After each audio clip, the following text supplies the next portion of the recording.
তিলোত্তমা ঢাকায় বসবাসকারী মধ্যবিত্তের জীবনে এক অদৃশ্য চাপ বাসা ভাড়া। আয় বাড়ুক বা না বাড়ুক, প্রতি বছর বাড়ছে বাসা ভাড়া। আর তা যদি হয় কোন স্কুল, কলেজ বা শিক্ষা প্রতিষ্ঠানের কাছে, তাহলে তো কথাই নেই।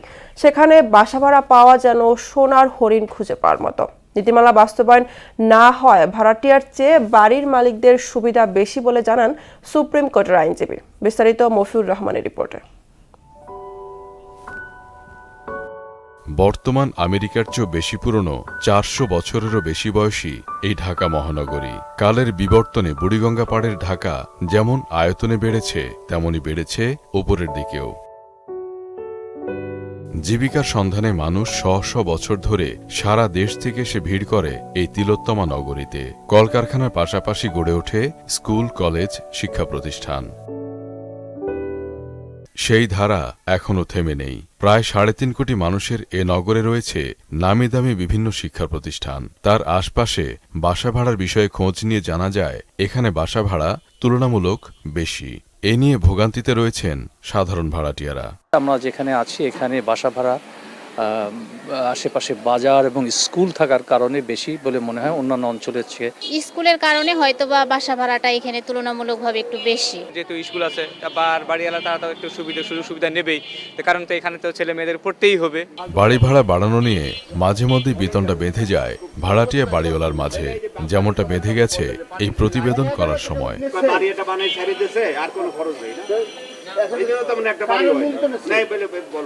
ভাড়াটিয়ারা বলছেন কোনো নীতিমালা না থাকায় যেমন খুশি তেমন ভাবে ভাড়া বৃদ্ধির প্রতিযোগিতা নামেন বাড়িওয়ালারা। একটা নোটিশ টাঙানো দরকার, যে এরকম নির্ধারিত করে দেওয়ার দরকার বাসা ভাড়াটা। সরকারি নীতিমালা, আমরা তো বাড়ি ভাড়াতেই থাকি, সেরকম নীতিমালা আমরাও জানি না, ওরাও জানে কিনা আমরা জানি না। বাড়ি একটা বানাই ছেড়ে দিয়েছে, ভাই আপনার ক্যামেরা সরান, আমি ওই কথা বলবো না। আইন থাকলেও নীতিমালা না থাকায় বাড়ির মালিকরা অনৈতিকভাবে যখন তখন ভাড়া বাড়াচ্ছেন বলে জানান এই আইনজীবী।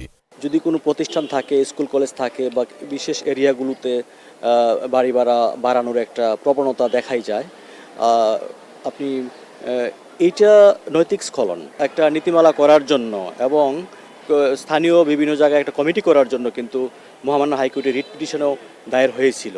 আমরা এই ধরনের আদেশ হয়তো দেখেছি, কিন্তু এগুলোর কোনো বাস্তবায়ন কিন্তু আমরা এখনো দেখছি না।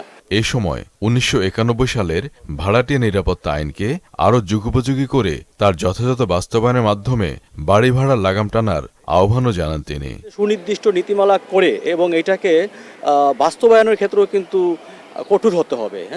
মফিউর রহমান, মোহনা সংবাদ, ঢাকা।